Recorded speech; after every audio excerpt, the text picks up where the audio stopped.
Voy con el maestro Ricardo Sevilla. Ya llegó Ricardo Sevilla, periodista independiente, escritor, columnista, fundador y conductor de su espacio en YouTube, Los Datos Duros, y orgullosamente miembro de esta familia sin censura, porque hay muchos temas, querido Ricardo. Por ejemplo, la reaparición de Elena Chávez, esta señora que junto a Anabel Hernández le dieron duro al presidente con este libelo llamado El Rey del Cash.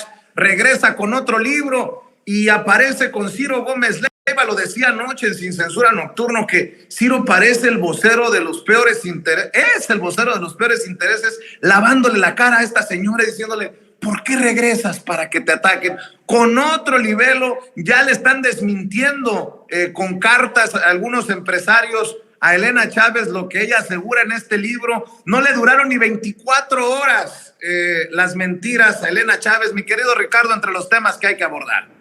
Así es, querido Vicente, público memorioso, un abrazo, un saludo enorme. Y ya no podemos llamarnos a engaño, Vicente, ya no podemos seguirle ocultando a la gente que los medios de comunicación de la derecha son negocios redondos, negocios de un puñado de empresarios que lucran con la información, como por ejemplo donde trabaja Ciro Gómez Leiva. Y tampoco podemos seguir fingiendo que los supuestos líderes de opinión son libres e independientes. No es así, nunca ha sido así. A estos personajes hay que decirlo con todas sus letras y simple y llanamente los contrata y les paga una empresa, generalmente una sociedad anónima de capital variable. Estos personajes firman contratos de confidencialidad que no atenten contra los intereses no del periodismo, sino de la empresa, de la compañía. No les importan las audiencias, no les importan los contenidos, no les interesa informar con objetividad ni con neutralidad. Lo hemos visto a lo largo de la historia del periodismo, no solamente aquí en México, en todo el mundo. El periodismo, infelizmente, se ha corrompido, pero no se ha corrompido en este sexenio, en estos últimos años, se ha corrompido desde siempre. Los columnistas, los articulistas y aún los reporteros han vendido desde siempre su conciencia al mejor postor. Son muy pocos realmente los periodistas auténticamente autónomos y auténticamente sinceros, y periodistas que lo sean de cepa, que lo sean en la práctica, que lo sean en el ejercicio de la profesión, no como Luz Helena González, esta persona que por una mala relación, mal llevada. Luz Helena Chávez, ¿no? Chávez, maestro. Luz Helena Chávez, sí, mi querido Vicente, que Luz Helena Chávez, en una relación mal llevada, que yo creo que no leyó a Francesco Alberoni, que le debió haber ayudado mucho para llevar ese duelo en la separación que tuvo con un personaje político, pues sale ahí con un resentimiento terrible y bueno, la arropan como una nueva escritora, como una nueva periodista, como una nueva intelectual. No es así. El intelectual, el periodista, el pensador, el filósofo no se hace de la noche a la mañana, no sale ni surge de manera espontánea. Es todo un trabajo que se tiene que hacer detrás. Y estos personajes que están necesitados de líderes de opinión, pues encontraron ahí una beta como Chumel, como Luz Helena, y bueno, no vamos a encontrar en los medios de comunicación de la derecha personajes auténticamente importantes. Ayer lamentábamos la muerte de Enrique Dussel, y bueno, ¿por qué? Porque desde el momento en que se inscriben en un modelo ideológico los medios de comunicación, desde ahí ya se ve claramente su tendencia. Son de derecha, son de izquierda. La verdad es que es lamentable. En ocasiones, y no pocas, también los encontramos en los medios de comunicación que se presumen de izquierda. Resulta que la mayoría de esos reporteros, de esos articulistas, de esos columnistas, incluso de esos moneros, escriben o dibujan con la izquierda y cobran con la derecha. De ahí la virulencia con que personajes como Ricardo Flores Magón, un periodista auténticamente intachable, probo, los combatió desde finales del siglo XIX y principios del siglo XX. Y hoy, en particular, da muchísimo asco que haya personajes como Ciro Gómez Leiva, como esta mujer, que da vergüenza, la verdad. Están en la misma tradición vil que Joaquín López Dóriga, que Carlos Loret de Mola, sujetos que le han vendido su alma al diablo de la desinformación. De ahí el pasmo, de ahí el rechazo ante personajes que durante muchos años se fingieron intelectuales, historiadores, periodistas, y la realidad es que nunca lo fueron, Vicente. La realidad es que siempre fueron sicarios de la pluma, personajes que no se han tocado el corazón para defender a un opresor, a un gobernante con talante dictatorial, a un empresario que quiere pasar por encima de otros empresarios, pero también por encima del pueblo mismo. De ahí la repugnancia ante estos supuestos periodistas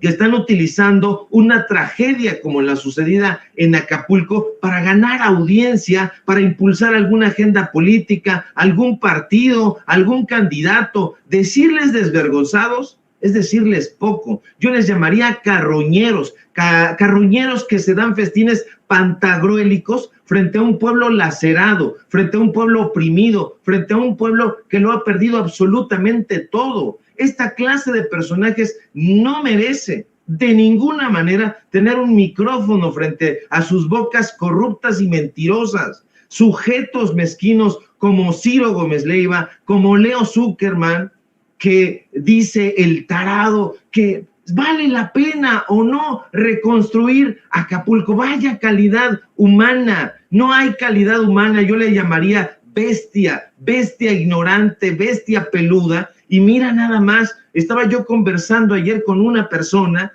precisamente sobre el tema de Acapulco, que tiene allá su familia, y esa persona que forma parte del pueblo llano me decía, bueno, resulta que mi papá se dedicaba a alquilar inflables para que los niños, las niñas en las playas utilizaran el inflable y les cobraba 50 pesos, 3 horas de inflable o 5 horas de inflable, 50 pesos. Y entonces todos esos inflables se los llevó la chingada. Perdón, estoy muy enojado, querido Vicente. Estoy muy enojado porque he visto medios de comunicación carroñeros, brutales. Entonces, estas personas, ¿qué van a hacer? Se fueron todos los inflables que tenía. ¿Cuántos pudo haber tenido? 10, 12, 15 inflables. Imagínate nada más, pero ellos están preocupados por lo que les sucede a los hoteleros. Esa es la clase de periodistas, esa es la clase de líderes de opinión. No merecemos tener esa clase de truanes, de barbajanes, de personajes mediocres al frente de ningún medio de comunicación.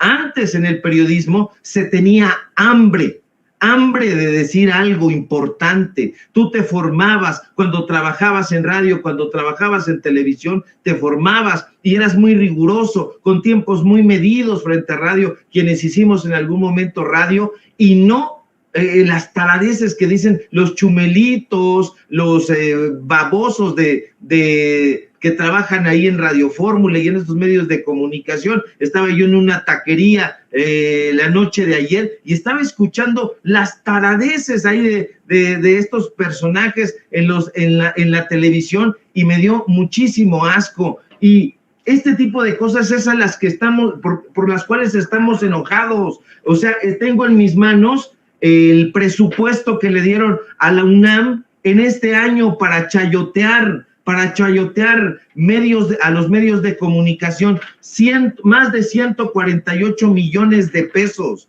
más de 148 millones de pesos en chayote. ¿Por qué carajo, Vicente, le tendríamos que dar del presupuesto 148 millones de pesos a la UNAM para que le dé dinero a los medios de comunicación? No tiene Radio UNAM, no tiene TV UNAM, no tiene una gaceta y no tiene muchas gacetas, y aún así gastó 148 millones de pesos en darle chayote a estos hijos de la tostada. Perdóname, querido Vicente, estoy realmente enojado, y si me dejas agregar algo más, el seguimiento que le estoy dando a un tal Fernando Sabater, perdóneme usted si le gusta Fernandito Sabater, a mí me gustaba hasta hace 2 semanas, pero estoy viendo que en el periódico El País este personaje miserable está defendiendo a los clérigos que dice él que fueron poquitas violaciones sexuales, que fueron poquitos abusos, que es demasiado decirlo, pero afortunadamente en el mismo periódico le respondieron, y da vergüenza que le haya tenido que responder un personaje que fue abusado sexualmente por los clérigos, y le da náusea. Hay que platicar muchísimo sobre esto. Ahora, Fernando Savater es el ídolo de Enrique Krause. Fernando Savater es el ídolo de todos estos intelectuales de la derecha, de todos estos neoliberales. Me da muchísima pena, me da muchísimo asco, y estos personajes, querido Vicente, no merecen tener un micrófono. Hay que tener calidad moral, calidad humana y responsabilidad social para plantarnos frente a un micrófono. Claro que sí, y si me permites, mi querido Ricardo Sevilla, me permites, por favor, apelando a tu gran generosidad y a tu gran paciencia.